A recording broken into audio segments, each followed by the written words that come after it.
శ్రీ దేవి భాగవతము 23వ అధ్యాయం. ఋషులు ఇట్లన్నారు: సూతమునీస, సత్యవతి యొక్కయు మహా తేజస్శాలి యగు వ్యాసుని యొక్కయు జన్మములను గూర్చి చక్కగా వక్కాణించితివి. కానీ మీరెంత చెప్పినను మా చిత్తముల నుండి ఒక సందేహమెంతకును తొలగకుండెను. వ్యాసుని తల్లి సత్యవతి నుడివితివి. ఆమె మరల ధర్మవిధుడగు శంతను మహారాజును ఎట్లు పొందినది? ఆ శంతన మహారాజు పురువంశ నరపతి, ధర్మిష్ఠుడు. అట్టివాడే మంచుకులము వృత్తిలోని యొక్క బోయవాని కూతురుని ఎట్లు వరించెను? ఆ శంతనుని మొదటి భార్య ఎవరు? మేధావియగు భీష్ముడు వసువంశమున ఎట్లు జన్మించెను? మాకివన్నీ స్పష్టముగా ఇప్పుడు తెలుపుము. భీష్ముడు సత్యవతి సుతుడనియు మహావీరుడనియు చిత్రాంగదుని రాజుగా చేసినవాడనియును మున్ను నీవు తెలిపితివి. చిత్రాంగదుడు మరణింపగా అతని తమ్ముడు సత్యవతి సుతుడగు విచిత్రవీరుడు రాజయ్యను. కానీ ధర్మిష్ఠుడు, జ్యేష్ఠుడు, బలిష్ఠుడు రఘు భీష్ముడుండగా విచిత్ర వీరుడు ఎట్లు రాజుగా చేయబడెను? సత్యవతి తన సుతులు చనిపోగా బిట్టు పలవరించి తన కోడండ్రను గోళకపుత్రులను గనునట్టు ఎట్టుల ప్రేరేపించెను. ఆ సత్యవతి భీష్మునకు రాజ్యమేల ఎసగలేదు. ఆ మహాధీరుడు ఏల పెండ్లి చేసుకొనలేదు. పెద్దవాడు మహా తేజస్సు వ్యాసుడు తన తమ్ముల భార్యలందు సంతానం ఎట్లుగనెను? ఆ ధర్మమూర్తి ఇట్టి అధర్మమునకు ఎట్లు పూనుకొనెను? మహాపురాణకర్తయు ధర్మాత్ముడునగు వ్యాసుడు పరభార్యల అందులో తమ్ముల భార్యలను ఏ విధముగా అనుభవించెను?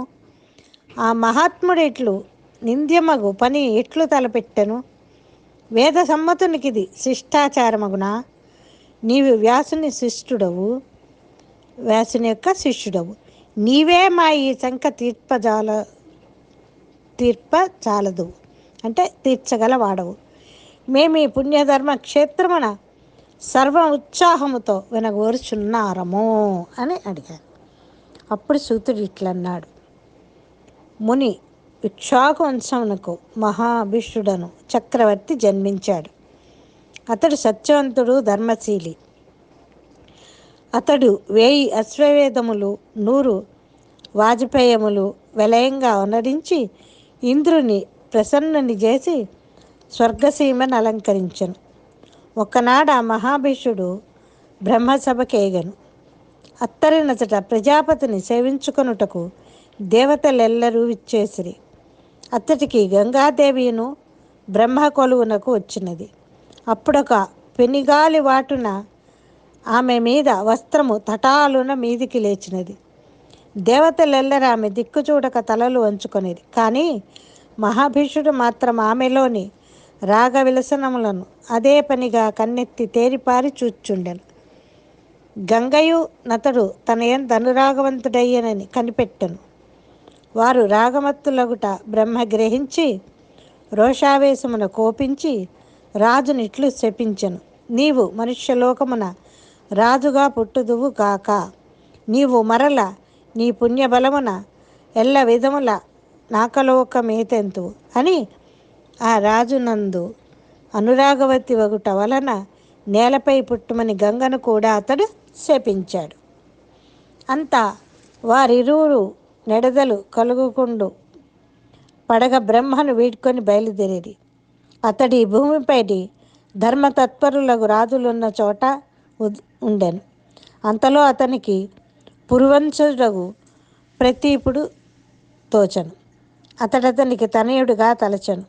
అష్టవసువులచే సమయమున మక్కువ మీర తమ తమ భార్యలను గూడిన వారై వారు వశిష్ఠాశ్రమమందు తమ భార్యలను చేరి విహార వినోద శ్రీల నోలలాడుచుండిరి. పృథువు మున్నగు వసువులలో ఉత్తమ వసువు ఒకడు కలుడు. అతని పేరు ద్యో. అతని భార్య నందిని ధేనువును గాంచి తన పతితో, నీ ఉత్తమ ధేను ఎవ్వరిది అని అడిగను. అతడు ఆమెతో ఇట్లనెను: ఓ సుందరి, వినుము. ఇది వశిష్ఠుని గోరత్నము. దీనిని పాలు పురుషుడు గాని స్త్రీ గాని త్రాగినచో వారు 10,000 ఏండ్లు తరగని చెరగని నిండు జవ్వనమున ఉరకలు వేతురు అను నతనితో ఆమె ఇట్లు పలికను. ఈ నరలోకమందు నాకొక చెలిమి కత్తి కలదు. ఆమె ఊసీనర రాజర్షి పుత్రి, మిక్కిలి శోభన గాత్రి. ఆమె కొరకు పాలుగలిగిన నంది దేనువును దూడను కొనిరమ్ము. ఈ నందిని పవిత్రమైనది, కోర్కెలు తీర్చున్నది. నా చెలికెత్త ఈ గోవు పాలు త్రాగును. ఆమె జరారోగములను లేక చిరము మనగలదు అను ఆమె మాటలు విని జో పృథువు మున్నగు వసువులను వెంటబెట్టుకొని మునిని గణింపక నందిని సంహరించను.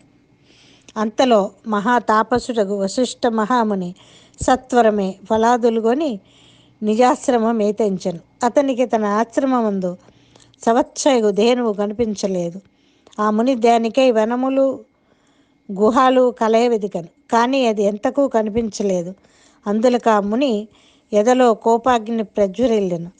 ఆ మహాముని ధ్యానయోగమున మునింగి తన గోవును వసువు అపహరించిన నేరింగెను. వారు నన్ను సరకసేయక నా గోవును నా లేని తరిన లేని సమయమున అపహరించిరి. కాన వసువులందరూ మానవులుగా జన్మింతురుగాక, ఇందు ఏమీ సందేహము లేదని వశిష్ఠుడు వసువులను శపించెను. వశిష్ఠ మహాముని చేత సప్తులమైతమని వసువు ఎరింగి దుఃఖించి ముని సన్నిధికేగిరి. వారు మునిని సంతసింపజేయుచు అతనికి శరణాగతులైరి. అట్లు మొగాన నెత్తుటి బొట్టు లేక దీనాతి దీనముగా తన ముందు పడి ఉన్న వసువులను గని ముని ఇట్లు పలికెను. మీరు ఒక్కొక్క సంవత్సరము వ్యవధానంతో ఒకరి తర్వాత ఒకరు వెంటనే జన్మించి మరణించగలరు. కానీ నా సంవత్స దేనువును దొంగిలించిన వసువు నరలోకమున చాలా కాలము వసించును. ఇట్లు వసువులను శపించబడి వెళ్ళిచుండగా వసువులను శపించేసి వెళ్ళిపోతున్నాడు. త్రోవలో వారికి నదీమి తల్లి గంగాదేవి కనిపించను. గంగయ్యను శపింపబడి విలపించుచుండెను. వసువులు ఆమెకు ప్రణమిల్లి ఇట్లనిరి. ఓ దేవి, మేము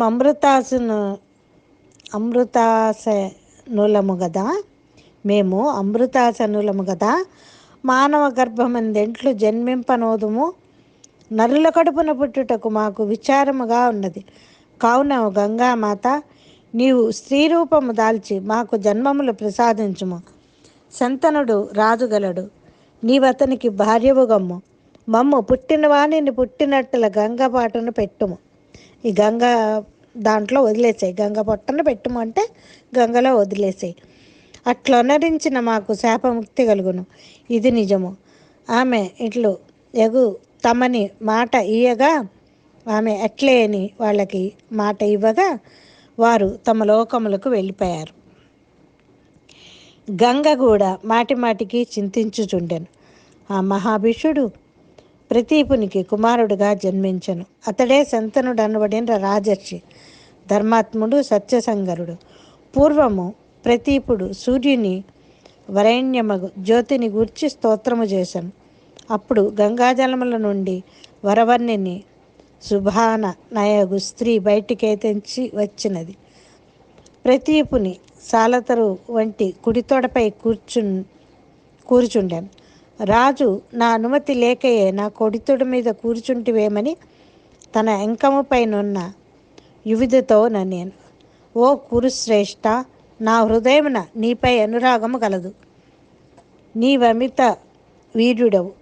నీవు నన్ను అనుభవింపవేడేదా, అందులకే నిన్ను చేరితిని. అప్పుడు రాజు రూపవన సంపన్నయగు నా మదవతికి ఇట్లనియను. నేను పరస్త్రీలను కన్నెత్తి ఏనను చూడని వాడను.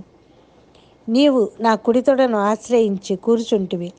అది కొడుకులకు కోలండ్లకు మాత్రమే తగినదని ఎరుంగుము. కావున కళ్యాణి, నాకు పుత్రుడు కలిగిన మీదట నా కోడలవు గమ్ము. నీ పుణ్యమునైన నాకు పుత్రుడు దయించుననుటలో అనుమానము లేదు అని అటులే కానిమ్మని దివ్యదృష్టి గల ఆ కామిని అడిగాను. రాజు కూడా ఆ లలన్నే తలచుచు తన భువనమునకు ఏగెను. ఇంత కొంతకాలమునకు ఆ రాజునకు పుత్రుడు కలిగి యుక్తవయస్కుడయ్యను. అతడు వేట కడవికి ఏగదలిచెను. అప్పుడు రాజు తన కుమారుని ఆనాటి స్త్రీ వృత్తాంతమంతయు తెలిపెను. అంతయు తెలిపి మరల ఇట్ల నేను, ఒకవేళ నా చారుహాసిని వరారోహయగు బాల నిన్ను దరిచేరి రావచ్చును. అప్పుడు నీవు ఆ మనోరమయగు యువతిని భార్యగా స్వీకరింపము. అంతేకాని ఆమెను నీవెవత్తువని మాత్రము అడుగకుము. ఇది నా ఆనతి. నీవు ఆమెను ధర్మపత్నిగా చేసుకొని సుఖము పొందుము అని తన పుత్రునికి ఆదేశించి ప్రతీపుడు ప్రీతి చెందను. పిమ్మట ప్రతీపుడు తన రాజ్యభారమెల్ల తన సతునకు అప్పగించి తాను వనముల కరిగి శ్రీ పరాభట్టారికను ఎదలో సమారాధించెను. ఆ రాజు తన తపోబలమున తనువును చాలించి స్వర్గసీమను అలంకరించెను. అంతటా మహా తేజస్వియగు శంతనుడు సార్వభౌముడు అయ్యాను. ఆ శంతన మహారాజు వీడని ధర్మముతో దండనీతితో ప్రజలను కన్న బిడ్డల వలె పరిపాలించెను. ఇది శ్రీదేవి భాగవతమందలి ద్వితీయ స్కందమున తృతీయ అధ్యాయం సంపూర్ణం. సర్వే జన సుఖినో భవంతు.